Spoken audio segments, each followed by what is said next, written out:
द्रौपदी के स्वयंवर में जाते वक्त भगवान श्री कृष्ण ने अर्जुन को समझाते हुए कहा कि हे पार्थ, तराजू पर पैर संभल कर रखना, संतुलन बराबर रखना, लक्ष्य मछली की आंख पर केंद्रित रखना और मेरी इन सभी बातों को याद रखना। तो अर्जुन ने कहा कि हे प्रभु, जब सब कुछ अगर मुझे ही करना है तो फिर आप क्या करोगे?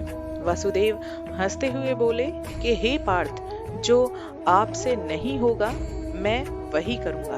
पार्थ ने कहा, प्रभु ऐसा क्या है जो मैं नहीं कर सकता?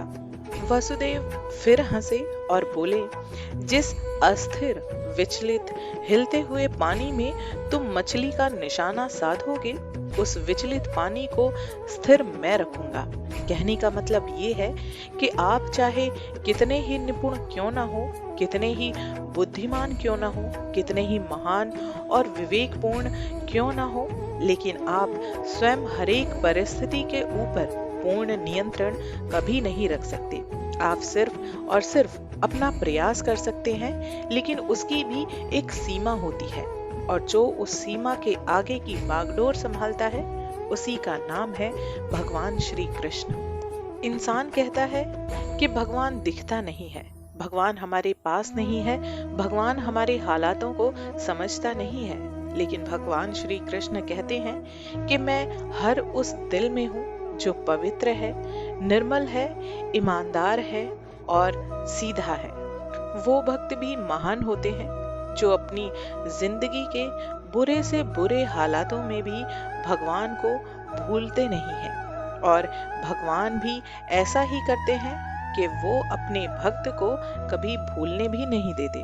अगर किसी कारणवश उनका भक्त गलत रास्ते पर चलने लगता है तो भगवान खुद उसे भक्ति के मार्ग पर खींच कर लाते हैं।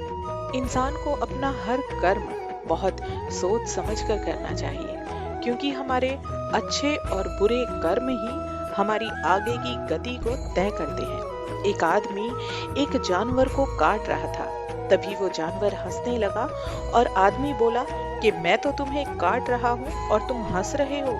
इस पर वो जानवर बोला कि मैं ये सोचकर हंस रहा हूँ कि मैंने तो जिंदगी भर घास खाई है, फिर मुझे इतनी दर्दनाक मौत मिल रही है, और तुमने तो जिंदगी भर दूसरों को मारकर खाया है, तो सोचो कि तुम्हारी मौत कितनी दर्दनाक होगी।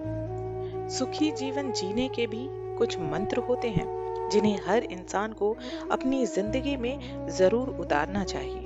बोलने से पहले इंसान को सुनना सीखना चाहिए, खर्च करने से पहले कमाना सीखना चाहिए, लिखने से पहले समझना और रिश्ते बनाने से पहले रिश्तों को निभाना आना चाहिए, मरने से पहले जीना और किसी को रुलाने से पहले किसी को हंसाना भी इंसान को जरूर सीखना चाहिए। दुनिया के तानों से कभी नाराज मत होना। अनजान लोग तो हीरे को भी कांच का टुकड़ा समझ लेते हैं। अपने स्वभाव को हमेशा सूरज की तरह बनाकर रखो, क्योंकि सूरज को ना तो उगने का अभिमान होता है और ना ही सूरज को कभी भी डूबने का भय होता है। कोई कुछ भी बोले, अपने आप को शांत रखो।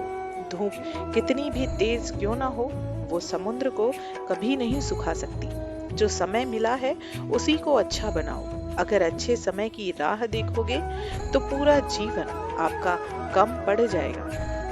एक इंसान जिंदगी भर याद रखता है दो लोगों को, एक जो मुसीबत में साथ देते हैं और दूसरा जो मुसीबत में साथ छोड़कर चले जाते हैं।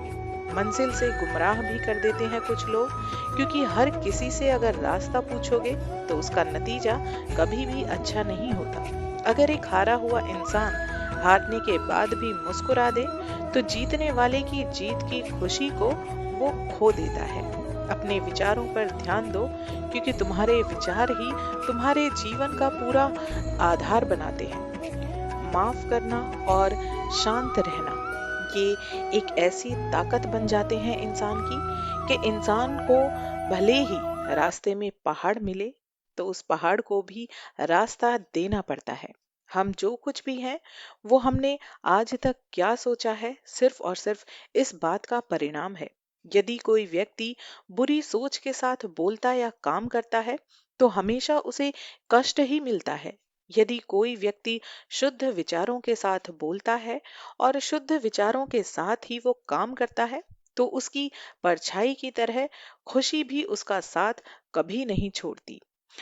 ताकत की जरूरत तभी होती है जब कुछ बुरा करना होता है, वरना दुनिया में सब कुछ पाने के लिए तो प्रेम ही काफी होता है। हर व्यक्ति अपने स्वास्थ्य और बीमारी का लेखक होता है। मुश्किलें तब आती हैं जब आप ये सोचने लगते हैं कि आपके पास समय है। जो आपसे जलते हैं उनसे घृणा कभी मत कीजिए, क्योंकि ये वही लोग हैं जो ये स्वीकार चुके हैं कि आप उनसे कहीं ज्यादा बेहतर हैं। ये बात बिल्कुल सत्य है कि हमें वर्तमान तभी पकड़ में आता है जब हम अतीत से कुछ सीख कर आगे बढ़ते हैं। सफलता चाहिए तो खुद को बस में रखना बहुत जरूरी है। जो व्यक्ति जरूरत पड़ने पर ही बोलता है, वो मूर्ख नहीं बल्कि सबसे ज्यादा बुद्धिमान होता है, क्योंकि बुद्धिमान लोग बेवजह ज्यादा बात करना पसंद नहीं करते। इसलिए हमेशा कम बोलिए और जितनी जरूरत हो उतनी ही बात कीजिए। बेवजह दुनियादारी करने से कभी किसी को कुछ हासिल नहीं होता। सभी गलत कार्य मन से ही उपजते हैं। अगर मन परिवर्तित हो जाए तो क्या गलत कार्य हो सकेंगे? अहंकार के वृक्ष पर विनाश का ही फल उग सकता है। क्रोध को पाले रखना खुद जहर पीकर दूसरों के मरने की अपेक्षा करने के समान होता है। किसी भी व्यक्ति को अच्छे से जाने बिना दूसरों की बातें सुनकर उसके प्रति कोई धारणा बना लेना, ये सिर्फ और सिर्फ आपकी मूर्खता को दर्शाता है। यदि कोई व्यक्ति लोगों से कम बात करता है तो इसका मतलब ये नहीं कि वो घमंडी, मतलबी और बेकार है, क्योंकि हर महान व्यक्ति दूसरों से ज्यादा खुद के साथ समय बिताना ज्यादा पसंद करता है। गिर गए तो क्या हुआ? गिरता वही है जो चलता है। बस आपको इतना करना है कि आपको फिर से उठना है और फिर से चलना है। झूठ, धोखा और बहाने आपको कुछ पल की खुशी तो जरूर देंगे, लेकिन इसकी कीमत आपको भविष्य में जरूर चुकानी पड़ेगी। आप जब तक खुद को सही मार्ग पर नहीं ले जाओगे और गलत मार्ग का त्याग नहीं करोगे, तब तक आपको दुनिया में कोई सुख प्राप्त नहीं हो सकता। भगवान श्री कृष्ण कहते हैं कि जिंदगी में हमेशा ऐसे लोगों को अपना साथी बनाओ जिनका दिल चेहरे से ज्यादा खूबसूरत हो। जो इंसान बड़ी औकात रखते हैं वो बहस करने में समय व्यर्थ नहीं करते। याद रखना, मंदबुद्धि लोग शब्दों की लड़ाई लड़ते हैं, लेकिन बुद्धिमान लोग अपनी एनर्जी लड़ाई या बहस करने में नहीं बल्कि सपनों को पूरा करने में लगाते हैं। सबसे ज्यादा धोखे सच्चे लोग ही खाते हैं, क्योंकि वो हर किसी को अपने जैसा मानकर उन पर विश्वास कर लेते हैं और सामने वाले लोग अंदर ही अंदर उन्हें धोखा देते हैं, उन्हें बेवकूफ समझने लगते हैं। जब तक सांसें हैं आपको टकराव मिलता रहेगा, जब तक रिश्ते हैं इंसान को घाव भी मिलता रहेगा।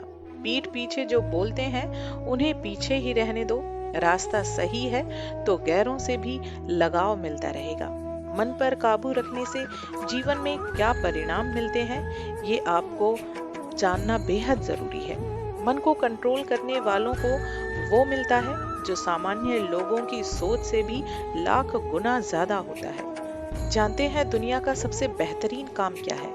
दुनिया का सबसे बेहतरीन काम है कि अपने काम से मतलब रखना। लोग यही सोचते रह जाएंगे कि आपको ऐसा क्या मिल गया जिसकी वजह से आप इतने खुश रहते हैं। असल में अहंकार का अर्थ ही है कि मेरी कोई चर्चा करे, मुझे कोई जाने, मुझे कोई पहचाने।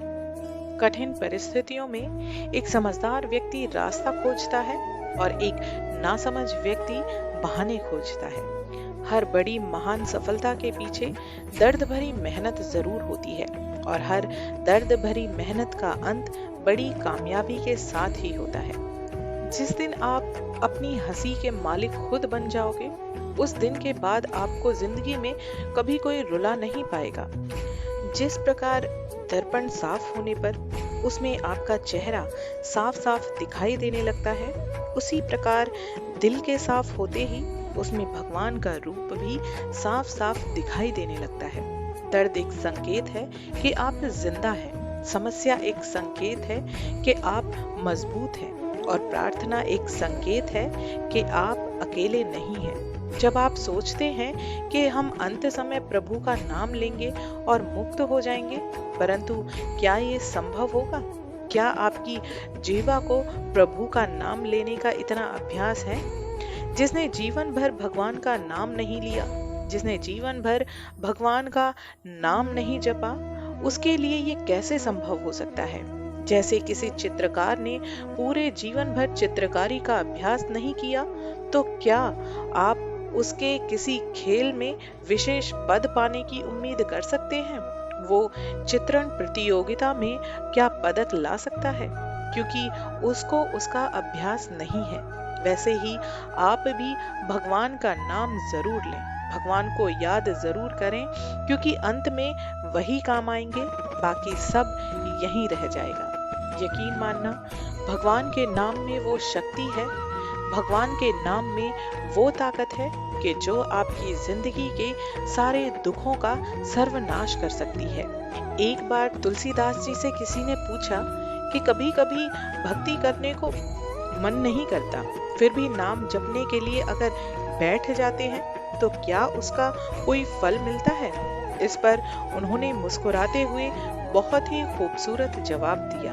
उन्होंने कहा कि भूमि में जब बीज बोए जाते हैं तो ये नहीं देखा जाता कि वो उल्टे पड़े हैं या फिर सीधे, फिर भी समय बीतने के साथ साथ फसल बन जाती है। इसी प्रकार भगवान को याद करने से, चाहे वो किसी भी रूप में किसी भी काम में किया जाए, उसका फल इंसान को जरूर मिलता है। ना जाने भविष्य की कौन सी परेशानी को सिर्फ आपका ये एक अच्छा कर्म खत्म कर दे। ये संसार अवश्य ही दुखालय है, परंतु प्रभु के साथ उनकी शरणागति प्राप्त करके ये अवश्य ही सुखालय बन सकता है। तभी कहते हैं कि कोई तन दुखी और कोई मन दुखी, कोई धन बिना रहे उदास, थोड़े थोड़े सब दुखी, सुखी कृष्ण के दास। आशा करती हूँ मेरा ये वीडियो आपको पसंद आया होगा। अगर अच्छा लगा है तो प्लीज मेरे चैनल को सब्सक्राइब कर दीजिए, ताकि मेरे इसी तरह के वीडियोस आप आसानी से सुन सकें। तो मिलते हैं अपने अगले वीडियो में, तब तक के लिए हरे कृष्णा, राधे राधे।